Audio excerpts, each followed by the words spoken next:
మనం ఎక్కువగా ఆలోచిస్తున్నప్పుడు, ఎక్కువగా పని చేసినప్పుడు, స్ట్రెస్‌కు గురైనప్పుడు కాస్త బుర్ర వేడెక్కుతుంది.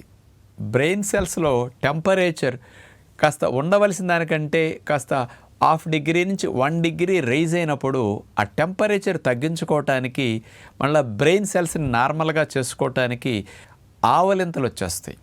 ఆవలించినప్పుడు మనం మెడ ఇట్లా లేపుతాం, ఇట్లా మెడని వెనక్కి ఉంచుతాం. ఈ మెడ వెనక భాగంలో ఉండే కెరోటిడ్ బాడీస్ అనేవి ప్రెస్ అయ్యి కొన్ని రకాల హార్మోన్స్ రిలీజ్ అవుతాయి.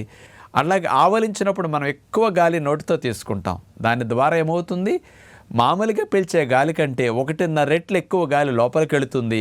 3 నిమిషాల్లోనే హాఫ్ డిగ్రీ టెంపరేచర్ బ్రెయిన్ సెల్స్లో తగ్గిపోయి నార్మల్ బ్రెయిన్ టెంపరేచర్ వచ్చేస్తుందన్నమాట. అందుకని ఎనర్జీని పెంచడం కోసం ఆవలింతలు వస్తాయని తెలుసుకోవాలి.